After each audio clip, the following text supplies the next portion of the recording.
Well, hello, I am Matt Williamson. This is brought to you by Live Casino. As always, good friend of the podcast. And as we do in day 2 of the week, is dig in deeper to the Steelers' victory over Carolina. You know what time it is? It's time for football and time to jump into the action at FanDuel Sportsbook and lounge at Live Casino.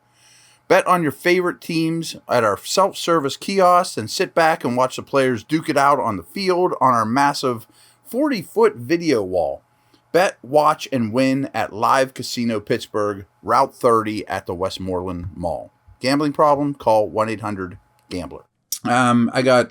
Here's the format for today. I've got a bunch of notes, just random notes, and then we are going to do further stock up, stock down, and then we'll go over defensive snap counts. You know, we did offensive yesterday. Defenses it takes a day to get a hold of these. So start with Steeler defense. Some notes on that side of the ball. I mean, what really stood out to me that was different than the last 6 quarters, the second half against Atlanta and the whole Ravens game, is I thought the Steelers didn't stick to blocks like they did in those 6 quarters. And a lot of it was, I thought they were a lot more aggressive, violent, especially with their hand placement of taking on blocks. I don't go to practice. I can if I want, but it's not convenient for me. But I wonder if that was a point of emphasis of how to take on blockers, getting your hands inside with power, stack, shed. But I thought they did a much better job of getting off blocks in this game, which was key. I mean, they had a little more snap in their hips, a little more power on impact. That was good to see. A schematic thing we saw in this one was we saw a fair amount of 4 D-line. And when I say D-line, I'm talking about the defensive line room, nose tackles, what we call DNs, 3-4 DNs, big people, you know, the 290-plussers. We saw a fair amount of 4 defensive line packages, you know, with like Leal or Loudermilk acting as a D-end, nose, Cam, Ogunjobi, almost like a 4-man front of beef, you know, some size up front. And at times, and in those situations, and we've seen this over the years, often against the Ravens, they would take Watt off the line of scrimmage and make him almost as a true linebacker, which makes him a little more difficult to block in terms of the protection schemes. And as linebackers go, he's big and thick and physical too. So it's harder to, you know, move those bodies in the run game, and that worked out well. Some other nuggets here, some of which I just swiped from people that wrote this game up, and some of them I just observed myself. But so Carolina had 1 touchdown drive in this game, right? And overall, they finished with 209 yards. So they had a very good drive, aided by some other, you know, some Steeler problems. But they gained 90 yards on that touchdown drive. So, and only 209 overall. I mean, you can figure out the math. I mean, the rest of the game, they hardly did anything. If you would take that drive out of it, then I kind of hate that kind of analysis. Just take all the bad things out, take all the good things out. But on that touchdown drive, they averaged 8.2 yards per play. But of their other 35 snaps, they only averaged 3.4 yards per play. I mean, 8.2 versus 3.4. So they have one good drive. Speaking of drives, rarely do you see this, but meaningful drives, like not end of the half, end of the game, get the ball, kneel, you know, like trying to move the ball like normal football. Both these teams had 8 meaningful drives. That's a very, very low number. And part of it's because the Steelers had an unbelievably long drive. And, you know, I mean, and that's the formula they're trying to do here, especially against when they play more dynamic teams. You know, like the Raiders' offense is much more dynamic and scarier than the Panthers. If you can hold the Raiders to 8 drives in a game, figure it out. I mean, that's just levels the playing field a great deal. Mentioned this before, but gave a thumbs up to red zone offense. But just to reiterate, they were 3 for 3 scoring touchdowns inside the 20. It's been obviously a problem area, and it was on the ground. You know, I mean, they pounded the ball in the end zone 3 times on the ground. So that, I mean, you know, really working the ground game inside the red zone. And they were 3 for 3. Red zone has been a problem. Now, this is going to sound bad, and it's just something I'm kicking around in my head. We know how well the Steelers ran the football. And Sims had a 20-some yarder on, his typical one end around or whatever. But Harris and Warren, and it's just starting to worry me a little, or more, it's more like what if? Because this is kind of who they are. A long run between the two of them was 10 yards. One of them had a 10-yard run, one of them had a 9-yard run.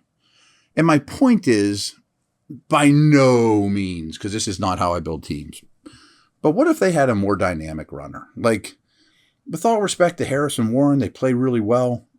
But if they had Saquon Barkley, Nick Chubb, you know what I mean? Like, there would be 50-yard runs. Like, one of the problems with this offense, and I'm not bashing them while they're up, it's just, what if there was a more dynamic ball carrier that could break long ones? Imagine, because the work is being done up front, the blocking, but these guys aren't going to bust 30-yarders. And again, I am not saying use your first-round pick on Dejan Robinson out of Texas and get a running back. No, there's other things to fry.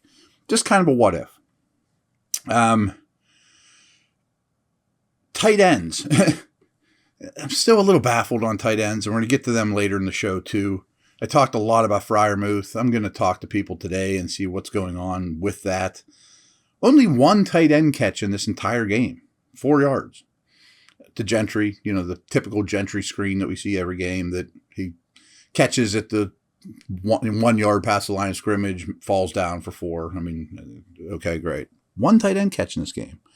But they did, watching the game again, had a lot of 2 and 3 tight end sets. And for the most part, tight ends blocked well. Get to Gentry in a minute, but I thought the receivers blocked well as well. It's not just, the running game isn't just O-line and ball carriers.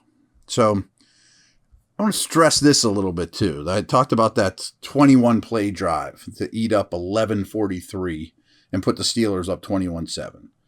So the Steelers went 5 for 5 on third downs during that drive. Trubisky was 6 for 7 for 54 yards, and the running game produced 52 yards on 14 attempts on that drive. I mean, these are odd numbers. They overcame the Deontay's taunting call. I mentioned the Sims corner on the end around.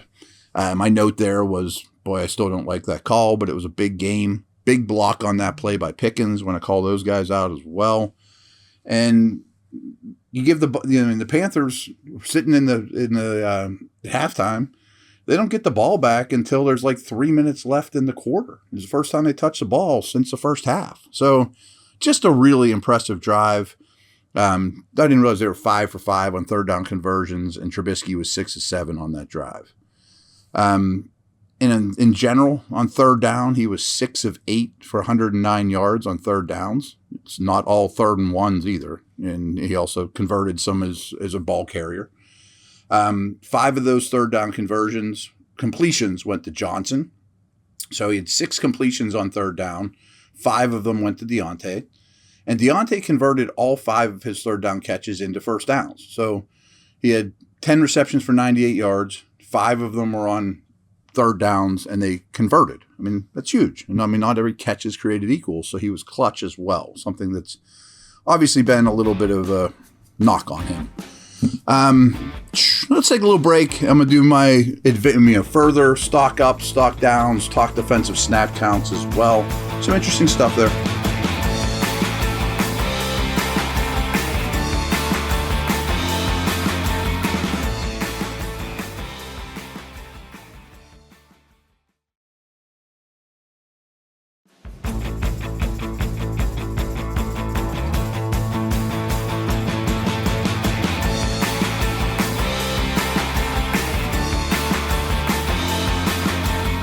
All right.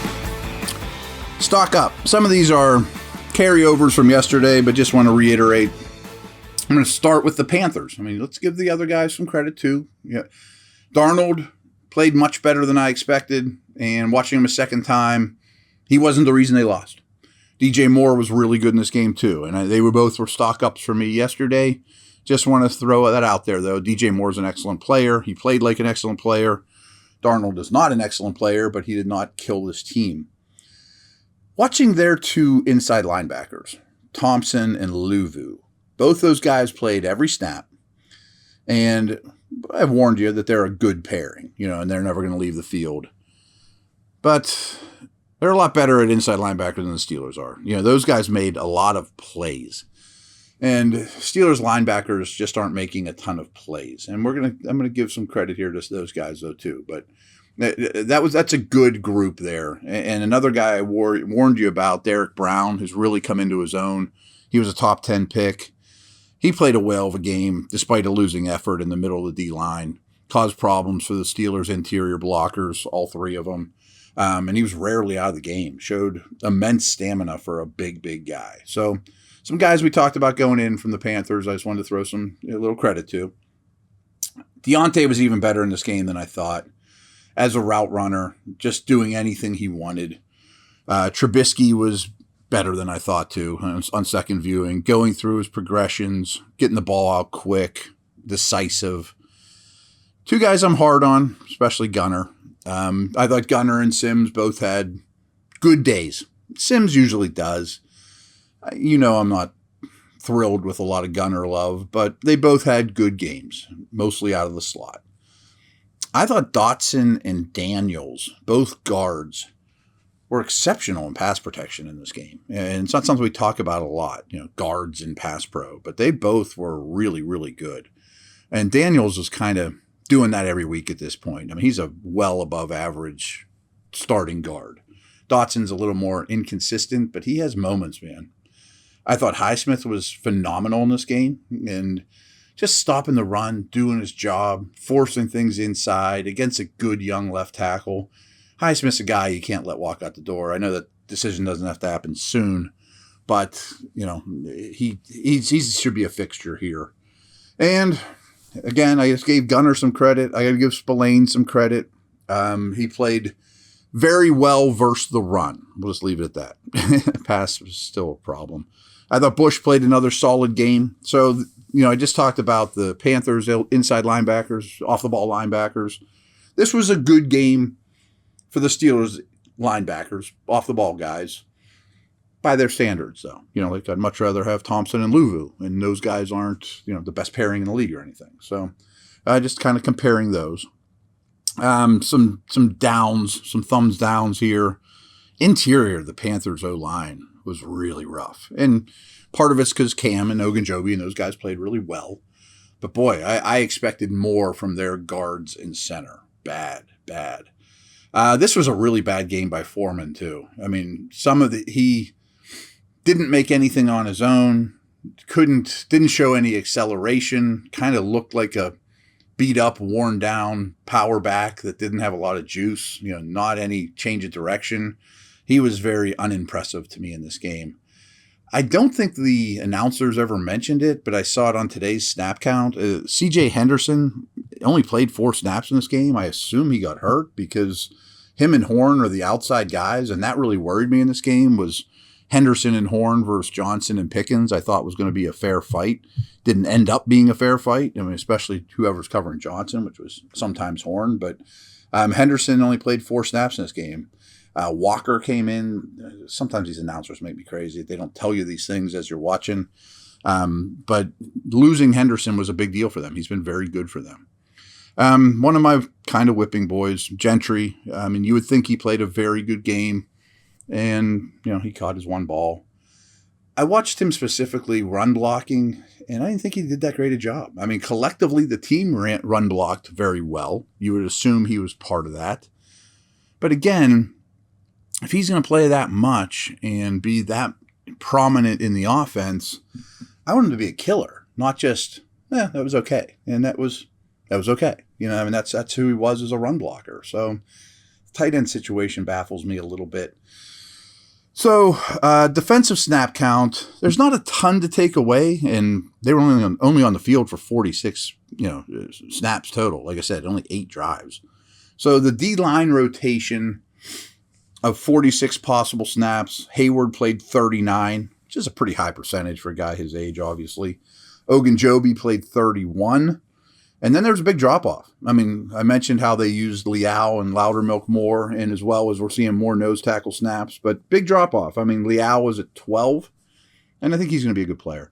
Alu was at 12 as well. Adams was at 11, so they were basically at a 50-50 split on the nose, and Loudermilk at 9. So Cam and Ogunjobi did more heavy lifting than they usually do. And I bring this up, too, just because... is that going to be life after Wormley? Do they not? My hunch is if Wormley would have been healthy, he would have played 20, where Ogunjobi played 31, Leal played 12. Wormley would have probably fit in there, stole 2 or 3 from Cam, stole 2 or 3 from Ogunjobi, a couple from Loudermilk, a couple from Leal. So I'm just curious, is there going to be a big gap, Cam, Ogunjobi gap, third D lineman? And the season's short, that probably isn't that big a deal, but if it were much longer, that would worry me. Wasn't a big KZ game, only 15 snaps from him. So about a third of the time he was out there. That's low, but I think that's just a game plan specific type of deal. Now, I mentioned the inside linebackers. Again, 46 possible snaps. Spillane played all, which is rare because usually Bush has been the heaviest snap count guy. Spillane never left the field. Bush only played 25 in this game. Can't quite unpeel what the logic is there. And I mentioned Mark Robinson, and I did realize he did play, he made a play, but he only played 7 snaps in this game on defense. So intrigued to see more. I know he doesn't quite know what he's doing. So you can't just put him out there if he doesn't know what he's doing just because he's fast. But 46 of 46 snaps for Spillane versus 25 for Bush. Not sure on that one either. Kind of like the tight end thing. Got to wrap my noggin around that. Last thing here, in case you're unaware, as it stands right now, the Steelers own the 14th overall pick in the first round. Probably aren't going to be a top 10 type of drafting team, guys. So it's just not the way this works. And because Denver won, the Bears now are solely sitting with the 2nd overall pick. Why is that important? Because the Steelers own the Bears' 2nd round pick. So as that stands right now, that'll be the 2nd pick in the 2nd round. There's only 31 picks in the 1st round, so that is the 33rd pick overall. So as it stands right now, the Steelers would own, 14, 33, and then 45-ish. That can change with tiebreakers and things. But 3 picks on top 45 is going to make you better. So we'll talk a lot of that kind of stuff going forward. But over and out, good chat. I will be back tomorrow.